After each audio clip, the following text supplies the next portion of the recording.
தமிழ் மகன் ஐசக் வந்துட்டேன். இன்னைக்கும் நம்ம விஜய் சித்ராவை பத்தி தான் பேச போறோம். சில பாசிட்டிவான விஷயங்களை பேச போறோம். சில இன்ஃபர்மேஷனை பத்தியும் நம்ம இன்னைக்கு பேச போறோம். பாசிட்டிவான விஷயம் என்னன்னா, நான் சில ஃபேஸ்புக் குரூப்ல இருக்கேன். விஜய் சித்ராவோட ஃபேஸ்புக் குரூப்ல இருக்கேன். சில இன்ஸ்டாகிராம் குரூப்லயும் இருக்கேன். நான் பாக்குறது என்னன்னா, விஜய் சித்ராவான ரசிகர்கள் அனைவரும் நல்ல நல்ல விஷயங்களை பகிர்ந்துகிட்டு இருக்கீங்க. அதுலயும் குறிப்பா சொல்லணும்னா, நம்ம விஜய் சித்ராவோட அழகான புகைப்படங்களை பகிர்றீங்க. அது மட்டும் இல்லாம அவங்களுடைய குறும் வீடியோ, சின்ன சின்ன வீடியோ, ஷார்ட்ஸ் வீடியோ அந்த மாதிரி நீங்க எடிட் பண்ணி போடுறீங்க. அதெல்லாம் பார்க்கும்போது ரொம்ப சந்தோஷமா இருக்கு. விஜய் சித்ராவான ரசிகர்கள் உங்கள் அனைவருக்கும் என்னுடைய மனமார்ந்த நன்றி. நம்மளுடைய போராட்டம் விஜய் சித்ராவுடைய மரணத்தை நோக்கி. Justice for Vijay Chitra. கண்டிப்பா ஒரு நாள் ஜஸ்டிஸ் கிடைக்கும். விஜய் சித்ராவான ரசிகர்கள் அனைவரும் தயவு செஞ்சு பாசிட்டிவாக இருங்க. எந்த டைம்லயும் எந்த சூழ்நிலையிலயும் யாரும் டிமோட்டிவேட்டட் ஆகாதீங்க. கண்டிப்பா நம்மளுக்கு ஜஸ்டிஸ் கூடிய விரைவில் கிடைக்கும்னு சொல்லிட்டு எனக்கு ரொம்ப நம்பிக்கை இருக்கு. அது மட்டும் இல்லைங்க, தயவு செஞ்சு எந்த விதமான வதந்தியையும் எந்த விதமான பொய்யான தகவல்களையும் தயவு செஞ்சு நம்பாதீங்க. இப்ப நீங்க பாத்தீங்கன்னா, நிறைய பேர் நிறைய விஷயங்களை ஒவ்வொரு நாளும் பேசிக்கிட்டே இருக்காங்க. இதுல உண்மைத்தன்மை எவ்வளவு இருக்குன்னு நம்மளுக்கு தெரியாது.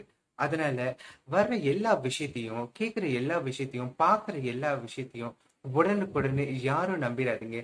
நம்மளுடைய பயணம் விஜய் சித்ரா அவங்களுடைய மரணத்திற்கான நியாயத்திற்காக நம்ம எல்லாரும் போராடிக்கிட்டு இருக்கோம். அந்த போராட்டம், அந்த பயணம் கண்டிப்பா தொடரணும் இன் a பாசிட்டிவ் வே. இந்த தருணத்துல நான் சில பேருக்கு நன்றி சொல்லணும்னு ஆசைப்படுறேன். சுஷாந்த் சிங் ராஜ்புட்டோடைய ரசிகர்கள் இப்போ நம்ம விஜய் சித்ராவை பத்தியும் குரல் கொடுக்க ஆரம்பிச்சுட்டாங்க. நம்ம விஜய் சித்ராவுடைய மரணத்திற்காக நியாயம் கேட்க எஸ்எஸ்ஆர்னும் புறப்பட்டிருக்காங்கன்னு நினைக்கும் போது மனசுக்கு ரொம்ப ஆறுதலா இருக்கு. அவங்களுடைய இந்த முயற்சிக்கு, இந்த ஈடுபாடுக்கு என்னுடைய மனமார்ந்த நன்றியை இந்த நேரத்துல நான் தெரிவிச்சுக்கிறேன். Thank you all SSRians for voicing out for Vijay Chitra. சில விஷயங்கள் இன்னும் என் மனசுல நெருடலா இருக்கு. அதை நான் உங்ககிட்ட ஷேர் பண்ணிக்கலான்னு முடிவு பண்ணிருக்கேன். நம்ம விஜய் சித்ரா அவங்க 9ஆம் தேதி டிசம்பர் மாசம் 2020 இறந்தாங்க. அதுவும் அதிகாலையில இறந்தாங்க. மீடியா என்ன ரிப்போர்ட் பண்ணுச்சு? விஜய் சித்ரா சூசைட்னு ரிப்போர்ட் பண்ணுச்சு. ஒரு போஸ்ட்மார்ட்டம் ரிப்போர்ட் வர்ற முன்னுக்கு அவங்க சூசைட் தான் பண்ணிக்கிட்டாங்கன்னு எப்படிங்க நியூஸ் பரவச்சு? இது யாருக்கும் தோணலையா?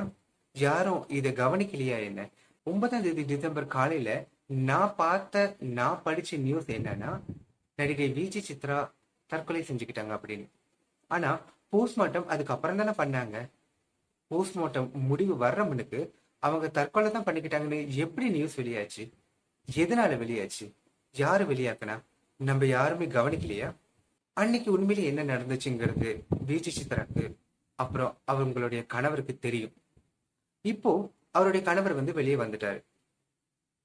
இப்போ அவர் எங்க போயிட்டாரு? இப்போ நீங்க பாத்தீங்கன்னா, நான் நிரபராதின்னு ப்ரூஃப் பண்ண நிறைய ஆதாரங்களை சேகரிக்கிறாங்க.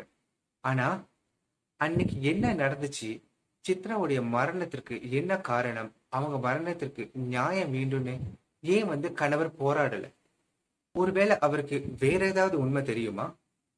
நிறைய கேள்விகள் இன்னும் எழும்பிக்கிட்டு தானே இருக்கு. ரொம்ப சிம்பிளா சொல்லணும்னா, எந்த உண்மையையும் ரொம்ப நாள் மறைச்சு வைக்க முடியாது. அது நம்ம எல்லாருக்கும் தெரியும். என்னைக்காவது ஒரு நாளைக்கு இந்த உண்மை வெடிச்சு வெளியாகும். பொய் கொஞ்ச நாளைக்கு தாங்க நிலைக்கும். ஆனா உண்மை என்னைக்காச்சும் ஒரு நாளைக்கு கண்டிப்பா வெளிவரும். அது மட்டும் இல்லைங்க, மனசாட்சின்னு ஒண்ணு இல்லையா? எனக்கு அதுதான் ரொம்ப கேள்வியா இருக்கு. உண்மையிலேயே மனசாட்சி இருந்துச்சுன்னா அது கேள்வி கேட்காது. அவங்கள காலம் பூரா வாழணும், வாழ்ற வரைக்கும் உங்க மனசாட்சி கேள்வி கேட்காது. உண்மையை எதுக்காக மறைக்கணும்? என்ன நடந்துச்சுன்னு சொல்லிடலாமே. இந்த போராட்டம் எதுக்கு? விஜய் சித்ரா மரணத்திற்கு நியாயத்திற்காக நம்ம எல்லாரும் போராடுறோம். உண்மை தெரிஞ்சவங்க ஏன் வெளியே சொல்ல மாட்டேங்கிறாங்க? அவங்க மனசாட்சி எந்த ஒரு சூழ்நிலையிலையும் அவங்களை கேள்வி கேட்காதா? மனசாட்சியை ஏமாத்திட்டு எவ்வளவு நாளைக்கு இங்க வாழ முடியும்? உங்க வாழ்க்கை தொடர தொடர அந்த மனசாட்சி உங்களை அறுக்காதா? குற்ற உணர்ச்சி இல்லாம போயிருமா? இதுதாங்க எனக்கு புரியல. சில பேர் சொல்றாங்க, செய்யும் போதே பயப்படல, செய்யும் போதே மனசாட்சியை மறைச்சு வச்சுட்டாங்க, உண்மை சொல்றதுக்கு எங்கிறது மனசாட்சி இருக்குன்னு.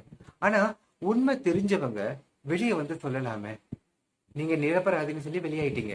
விஜய் சித்ரா லீகலா உங்களுடைய வாய்ஸ் அப்படின்னா கடமைகள் இருக்குல்ல, உண்மையை சொல்லணுமா இல்லையா? வெளி உலகத்துக்கு ரசிகர்களுக்கு, மக்கள் அனைவருக்கும் என்ன நடந்துச்சுன்னு உண்மை 2 பேருக்கு தானே தெரியும். விஜய் சித்ரா அப்புறம் அவருடைய கணவர். நீங்க சொன்னாதான் எல்லாருக்குமே உண்மை என்னன்னு தெரியும். முதல்ல நான் சொன்ன மாதிரி தாங்க, எந்த உண்மையையும் ரொம்ப நாள் மறைச்சு வைக்க முடியாது. கண்டிப்பா ஒரு நாளைக்கு நியாயம் ஜெயிக்கும், தர்மமும் ஜெயிக்கும். நாம காத்திருப்போம், பாசிட்டிவா இருப்போம். கூடிய விரைவில் விஜய் சித்ரா மரணத்திற்கு ஜஸ்டிஸ் கிடைக்கும் அப்படின்னு நம்பிக்கையை வச்சுட்டு நம்ம செயல்படுவோம். அது மட்டும் இல்லைங்க, விஜய் சித்ராவோட ஆத்மா சாந்தி அடைய நம்ம எல்லாரும் பிரார்த்தனை செய்வோம். Justice for Vijay Chitra, pray for Vijay Chitra. அது மட்டும் இல்லைங்க, மறுபடியும் எஸ்எஸ்ஆரியன்ஸ் அனைவருக்கும் என்னுடைய மனமார்ந்த நன்றி.